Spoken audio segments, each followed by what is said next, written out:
አንድ ባለጠጋ ወሰንተኛው ከሚሆን ድሃ ጎረቤቱ ጋር በመሬት ይጣሉና በጨለማ አድብቶ ይገድለዋል።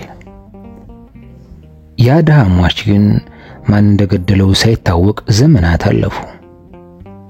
ቤተሰቡም ባለቤቱ እግዚአብሔር ይመርምረው ብለው ለእግዚአብሔር ሰጥተው መኖር ጀመሩ።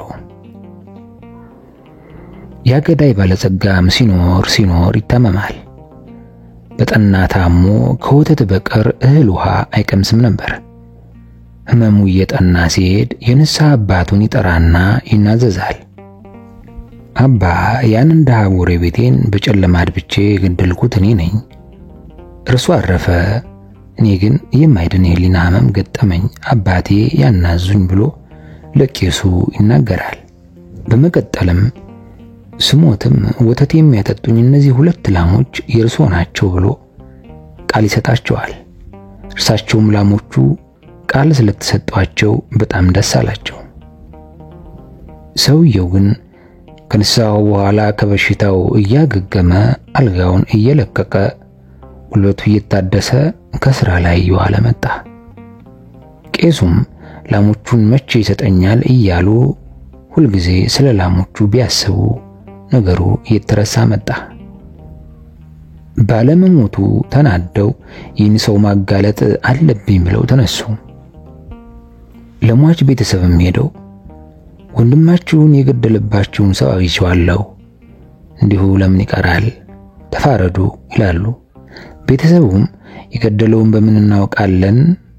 ማንም ብለን እንፋረዳለን ይሏቸዋል። ቄሱም የገደለው እገሌ ነው፣ እኔ ምስክር ሆናለሁ፣ በእኔ ሆነባችሁ ክሰሱ ይላሉ። በምን አወቁ ቢሏቸው እንዴትና መቼ እንደገደለው ለኔ ተናዞልኛል ይላሉ። እነዚያም የሟች ቤተሰቦች እንደ አዲስ አዝነው አልቅሰው ደሙ አይቅር ብለው ክስ ጀመሩ። ተከሳሽም ቀረበ፣ ቄሱም መሰከሩ።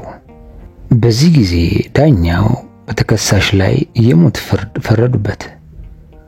የሞት ፍርደኛው ግን ይግባኝ ጠይቆ ንጉሱም መዝገቡን ሲመረምሩ መስካሪው ቄስ ሆኖ ተገኘ። ቄሱ ደግሞ በአይኑ እንዳየ አይገልጽም። ንጉሱም ሁሉንም አስቀርበው ቄሱን ጠየቁ።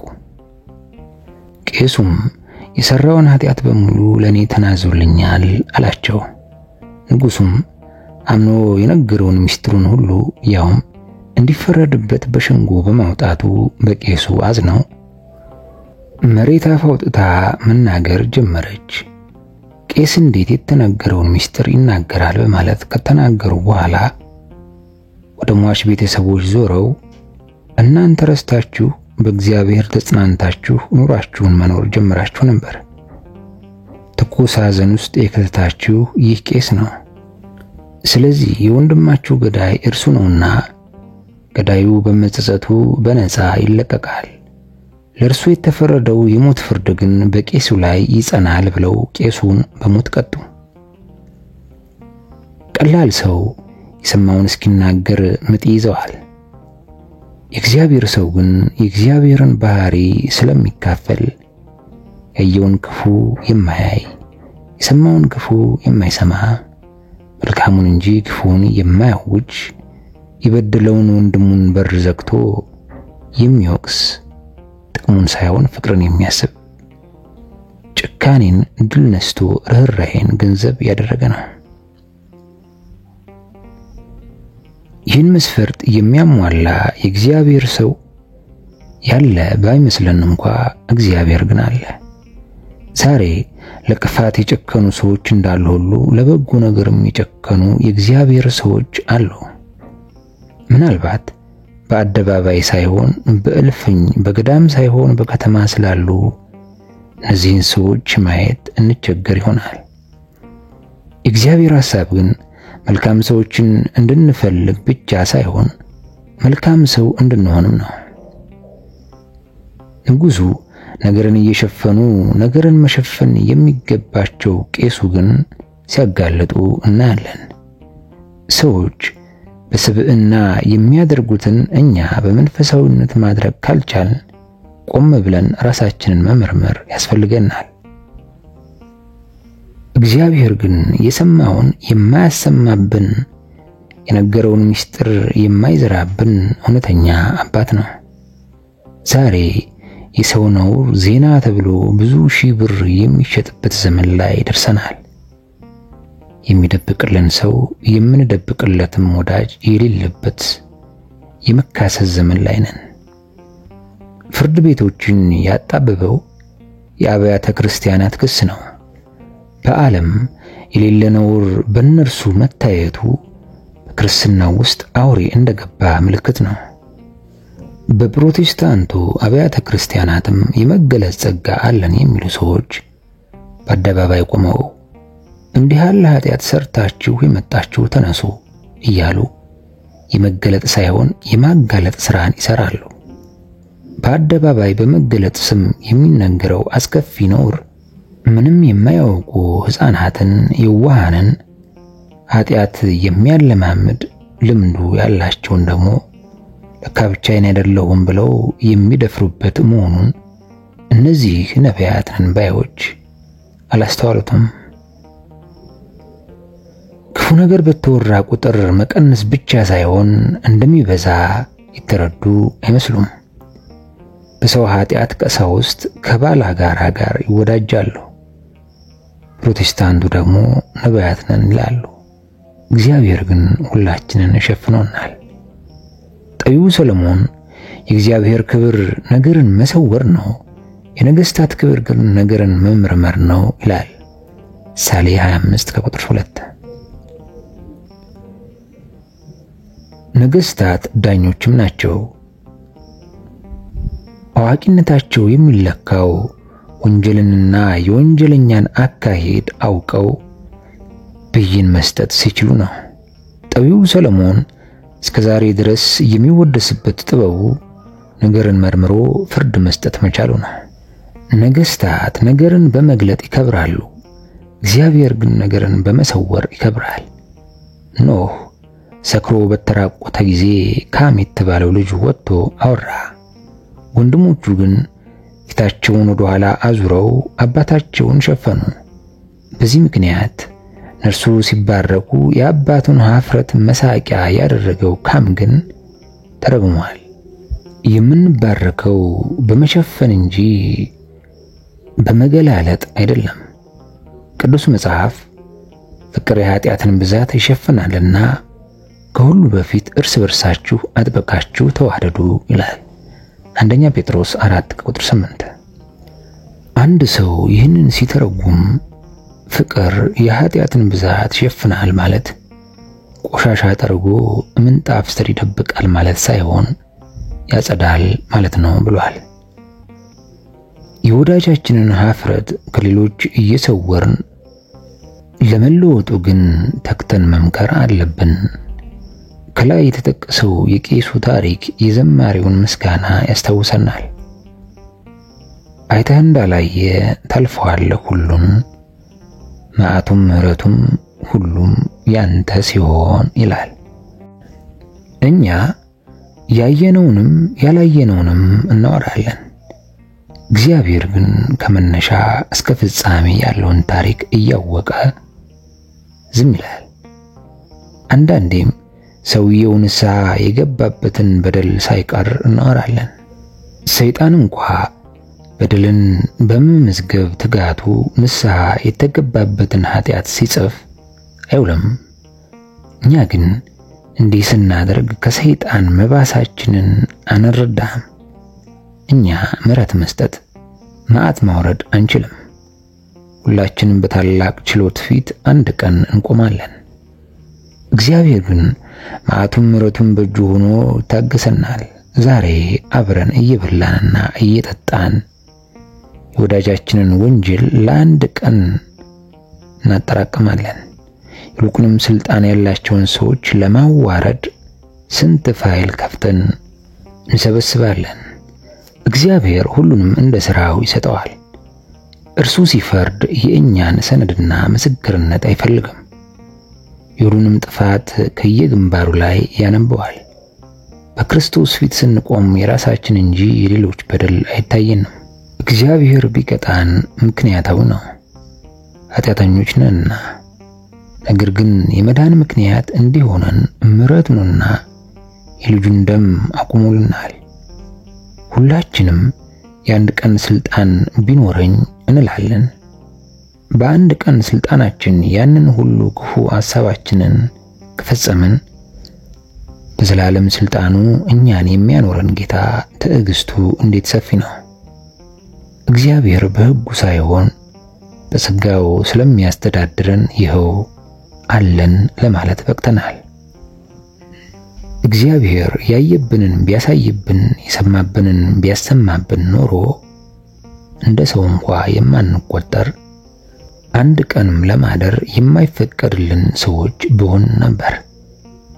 የህሊናችንን ቁልፍ በራሱና በእኛ እጅ ስላደረገው እንኳን ልናመሰግነው ይገባናል። የምናስበውን ሁሉ ቢገልጥ ከማን ጋር እንኖር ነበር? የሚያስቡትን በቀጥታ የሚናገሩ መያዝና መቆጣጠር የማይችሉ በሽተኞች በዓለም ላይ በጥቂቱ አሉ። እነዚህ ሰዎች ያሰቡትን መቆጣጠር ስለማይችሉ ወዲያው ይናገሩታል።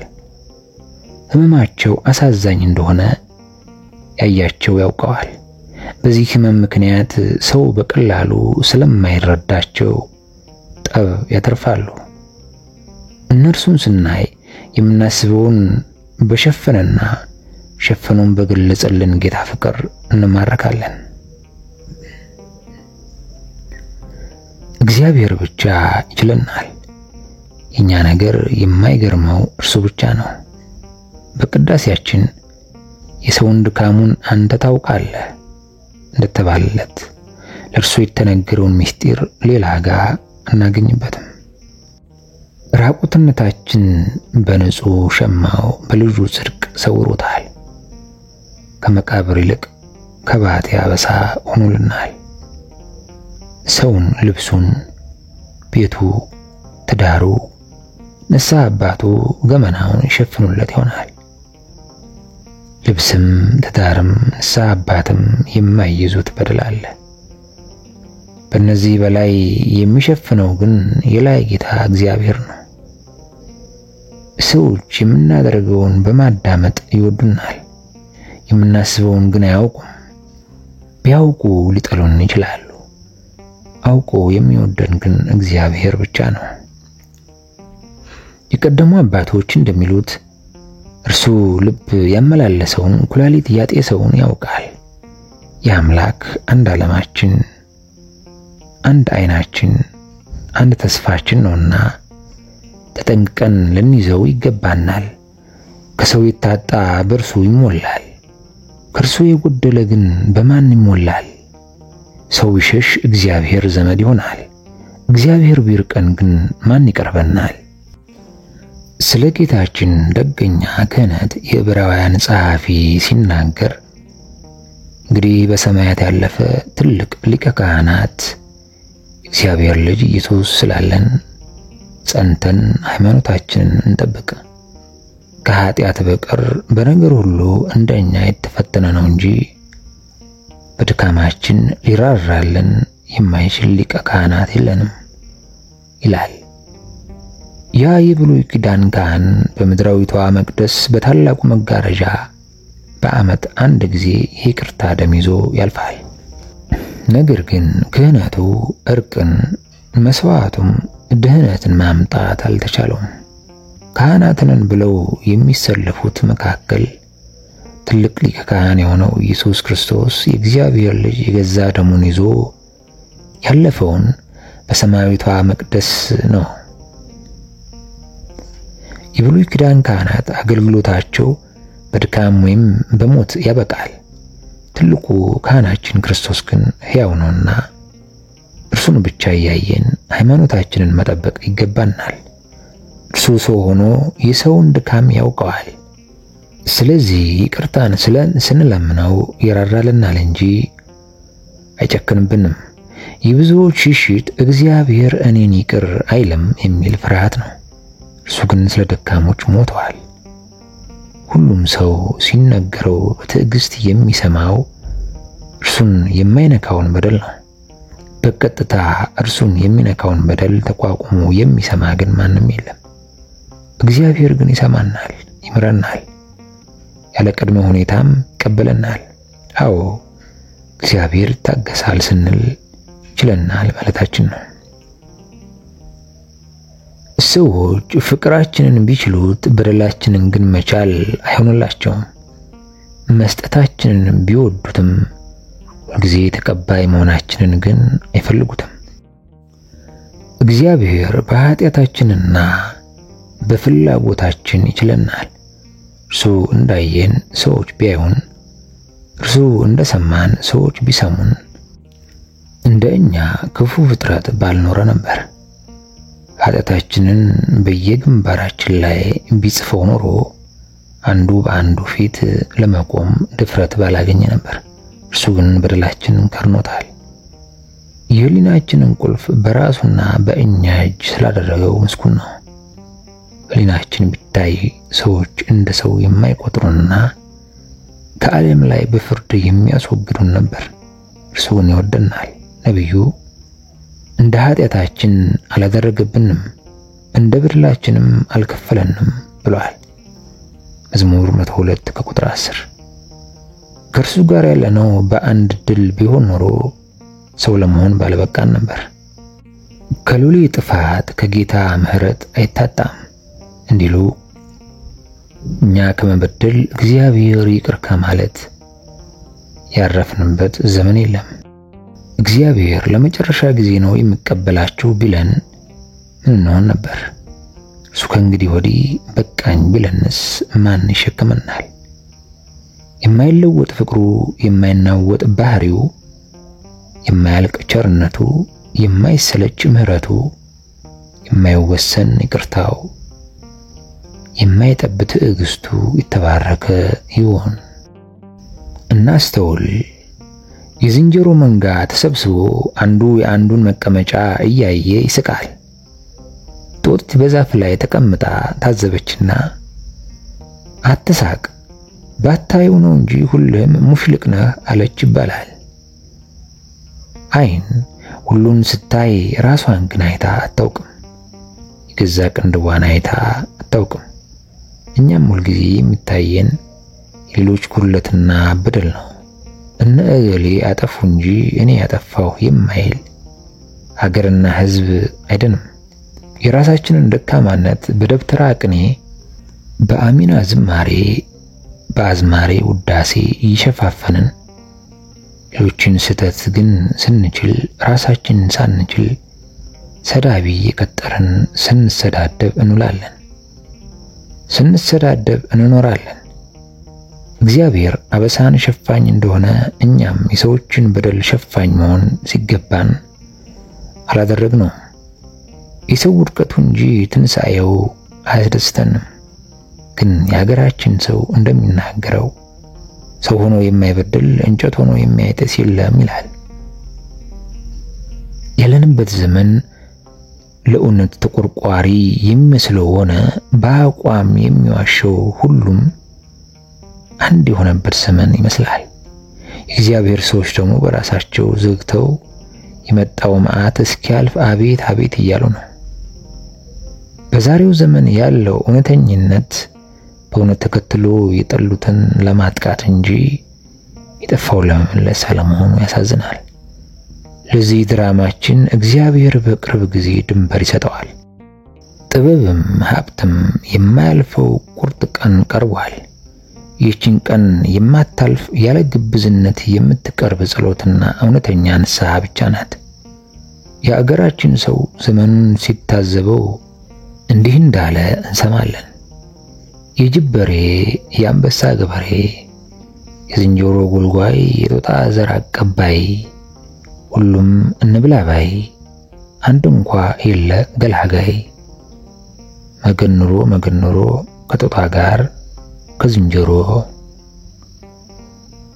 ወንጌል አይሰበክም ባዩ ቀጣፊ፣ ወንጌል አልተሰበከም ባዩ ቀጣፊ፣ እየሳቀ የሚፈርመው ቀጣፊ፣ እያለቀሰ የሚያስተዳድረው ቀጣፊ ቢሆንም ለእግዚአብሔር ግን አይሰወርም። እግዚአብሔር ሲፈርድ የገዛ ልባችንን እየመረመረ ነውና። ሰው ቃልን እግዚአብሔር ልብን ይመረምራል። እናስተውል። ዘመኑን ሳይሆን የጠራንን ጌታ እንምሰል። እርሱ ችሎ የጣለን ቀን የትኛው ኃይል አይነሳንም።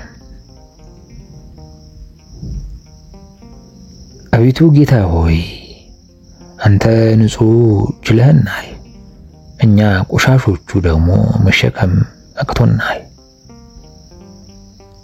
እባክህ ልቦና ስጠን፣ እንዳንበድል የሚመልሰን ማስተዋል፣ ከበደልም በኋላም ለንስሐ የሚጋብዘን የንስሐ መንፈስ አድለን።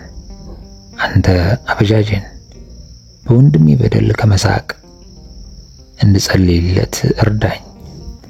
እኔም የቆምኩት በጸጋ መሆኑን እንዳውቅ ግለጽልኝ።